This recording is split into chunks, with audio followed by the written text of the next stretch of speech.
Coming up, District 6 winter sports are grasping to stay alive through playoffs. Plus a look into PIAA team championships. And Penn State Wrestling's Big Ten doubleheader. After the whistle starts now.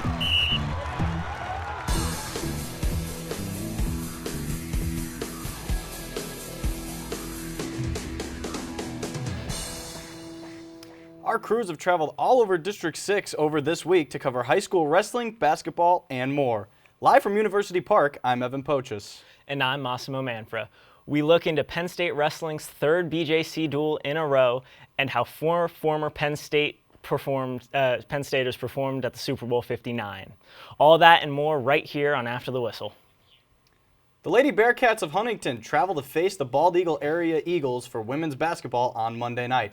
The Eagles have lost their last 2 games in a row, hoping tonight won't make it 3. The Lady Eagles get some pep talk before the game and they're ready to go. We start in the second quarter. Kinsey Clark double covered passes to Lydia Walk for an easy bucket, putting the home team ahead 20-18. Heading into halftime, we have ourselves a 1-point game, 22-21 Bearcats. The Eagles quickly respond in the third quarter as Taylor Habovic grabs the ball, races down the court, passes it to teammate Cybel Thompson, who's right under the basket, making the score 27-23. Now into the fourth quarter, Huntington is running away with this game. After missed baskets for the Eagles, Bearcats' Lily Fiskus takes the ball, drives to the basket, running into her opponent for the bucket. That makes the score 51-27 Huntington. The Eagles fought to the very end, but Huntington took the road win 55-32. Bald Eagle drops down to 5-15, while Huntington's victory bumps them up to 9-11. Both teams will go on the road to their following games on Tuesday. The Penns Valley Rams hosted the Bishop Guilfoyle Marauders Monday night, looking for an upset against the defending district and state champions. We'll pick it up in the second quarter where Amber Lynn Petreka gets the bounce pass steal for BG, takes on a Rams defender, protects, and gets the finish. 25-4 Marauders. Midway through the second quarter, Hadley Stover keeps the ball alive near the baseline and kicks it out to Jordan Johnson, who sinks the left wing three.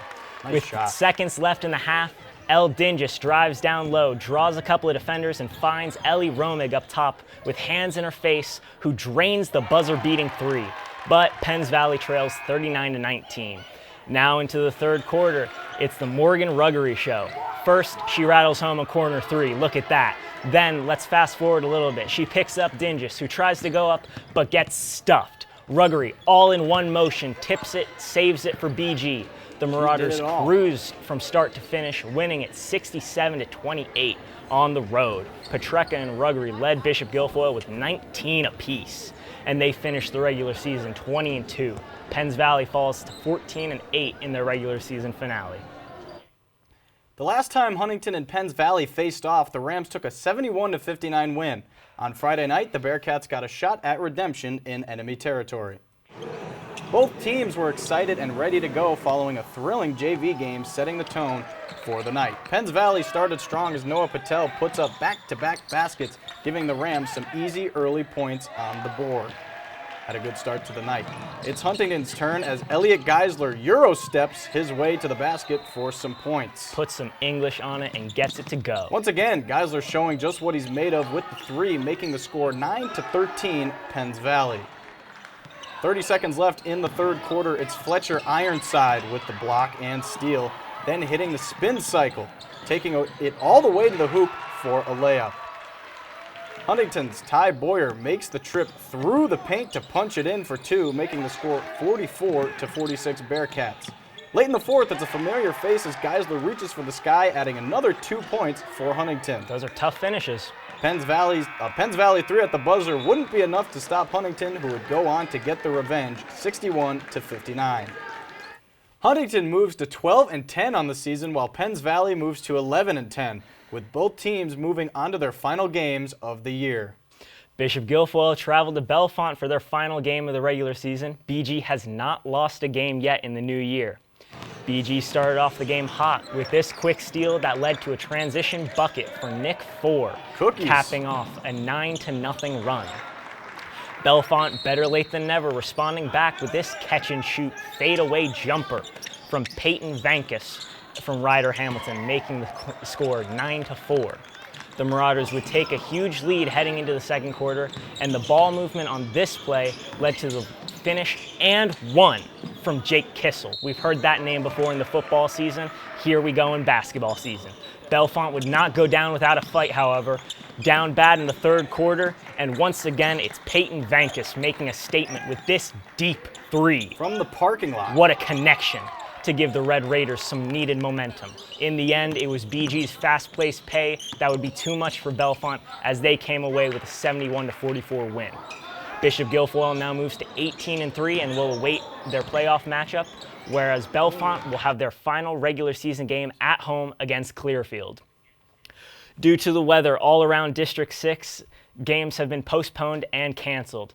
Our very own Andrew Matt is live outside State College High School with more. Andrew, what do you got for us? It's quite cold out here outside of State College High School, as multiple games, as you said, around District 6 have been canceled. We were going to be at Bellefonte girls basketball season finale against Mount Union. The game is yet to be rescheduled as Bellefonte looks to end their 20-game losing streak.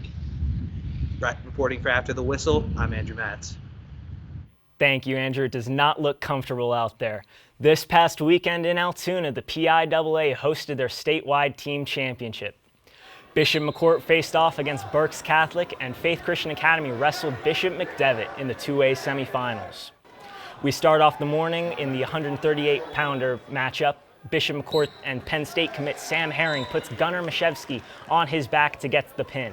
Next up, Bo Bassett flips Coy Collar, drives him into the mat, and gets all 6 points from the pin for McCourt. McCourt would go on to win 61-6 over Berks Catholic to earn their spot in the 2A finals. McDevitt Faith Christian started quickly as Grayson Music throws Henry Rachich down for the takedown, eventually getting the pin for the Crusaders. At 152 pounds, Faith Christian's Nick Singer gets control of Ryan Langwell's head, pushes him into the mat, and gets 4 points for the near fall, eventually earning himself the pin and getting the win. Faith Christian would defeat McDevitt 35-23 to reclaim their place alongside McCourt in the 2A finals. The number 1 and number 2 teams in the nation, Faith Christian and Bishop McCourt, beat their competition to have a rematch of the 2024 finals. On to the main event, Bishop McCourt versus Faith Christian Academy in the 2A finals. Sam Herring and Jax Forrest review some strategy before their big revenge match. Starting off at 121, Gage Botero throws Jack Silfies to the mat as he controlled him all the way to a pin for Faith. Nice start to the match. Jax Forrest would flip Henry Racich over his shoulder before driving through him to get a near fall. Another great play there. Jax's teammate Bo Bassett would get in on the action by tossing Max Steen at the edge of the mat for 3 points. That's why he's the best in the country. Adam Waters at 189 pounds would put CJ Pensiero into a headlock and twist all the way to the pin. An impressive showing from him. Faith Christian Academy would enjoy their celebrations as the Lions defeated the Crimson Crushers 34-25 to retain their 2A title for the 3rd year in a row. And now our very own Mac Leach was there in Altoona. Mac, what do you have for us? In 2022, Bishop McCourt was banned by the PIAA from postseason competition for 2 years. Last year, they lost to Faith Christian Academy 46-18 in their first postseason back from the ban. This year, Faith Christian wanted to prove their dominance while Bishop McCourt was looking for revenge. Faith Christian Academy came into the finals as the number 1 team in the nation, while Bishop McCourt came in as number 2 for this highly anticipated rematch in the team finals. Faith Christian came out strong, led by Fred Bachman staying undefeated with a pin over Eli Herring. Eli Herring wrestled him really tough, and so I just stayed on it, and ended up catching the pin. That started things out and gave us a lot of momentum, so that was huge. There was a momentum shift after Jack Forrest's 25-second pin against Henry Racich, which led into Bishop McCourt taking the 145-172 weight class. That was until Adam Waters for Faith Christian brought it back with 49-second pin over CJ Poncero, leading to his 3rd straight state title supported by his teammates. I've grown a lot being at Faith, and my coaches have helped me so much. teammates I've learned everything, something from every teammate, and it's just super good. Faith Christian Academy won the last 3 matches of the night, leading the team to a 34-25 win, making Faith Christian Academy back-to-back AA state champions. It's a big deal for these guys to be able to stay poised and continue to grind and get it done. So really great feeling being able to achieve it 2 times now. Faith Christian would close out their team's collective season as the 2A state champs for the 3rd year in a row with a record of 14-1, while Bishop McCourt ends their season 14-2. Both teams will continue to prepare for the individual finals in March. Thank you, Mac. It's the Battle of the Lions as the Altoona Mountain Lions traveled to Pagula to play the State College Little Lions on Thursday night. Wow, that's a lot of Lions. A whole lot of Lions, a pack of Lions if you must. The ref drops the puck and we're underway. Early in the first period, Oliver Brumberg bounces off the boards to the captain, Sean Murphy, who buries it 1-0 State College early. Late in the first, Coop Brumberg beats the defender wide, cutting towards the net, but loses the puck. Alex Chobody was there to bury it. Altoona starts to fight back as Carter Panic sneaks the puck past Brian Boucher on a long-range backhand. Murphy grabs the puck off the board and takes it around the offensive zone, getting past the defender and sniping it top corner for number 2. The Mountain Lions cut the lead to 1 as Noah Staines cleans up in front, making it 3-2. Murphy gets the pass from Chobody and buries his 3rd of the game, getting the hat trick and tipping his hat. Little Lions won the battle, defeating the Mountain Lions 6-4. Altoona fell to 7-8 after the loss. They played Greater Johnstown on Tuesday night.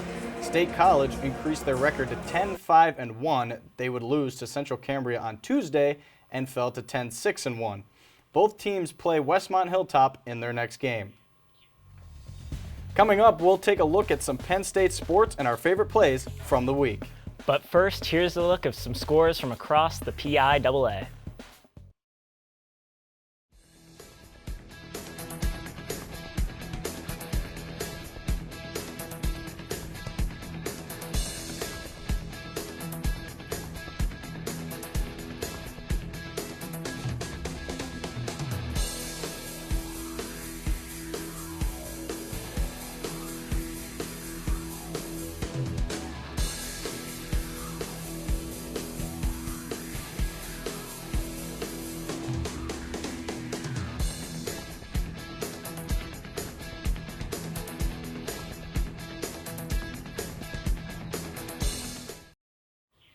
Number 1 Penn State took on number 19 Michigan last Friday in their last Bryce Jordan Center duel of the season.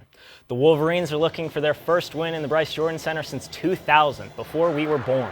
The night started off with the 125-pound matchup where number 7 ranked true freshman Luke Lillidahl puts Christian Tanafu into a cradle and straight to his back to win by fall. This gave the Nittany Lions an early 6-0 lead. Awesome. During the intermission, the Nittany Lions women's volleyball team showed off their national championship trophy. At 174 pounds now, number 2 ranked Levi Haynes gets his 6th fall of the season against number 29 Joseph Walker in the first period. The Wolverines were still looking for their first points of the match as Levi's win gives the Nittany Lions their 7th consecutive win of the match. Talk about dominance. Now the most anticipated match of the night at 197 pounds was Josh Barr and undefeated Jacob Cardenas. This bout went the distance, and Josh Barr was able to pick up a late-round reversal in tiebreaker number 2 that handed Cardenas his first loss as a Michigan Wolverine. Wow. The Nittany Lions won 39-0 to give Michigan its first shutout loss since 2010. Our reporter Massimo Bonagorio was at the match. Thanks, Evan. The Bryce Jordan Center was packed like always, and the Nittany Lions did not disappoint their home fans. Let's take a look.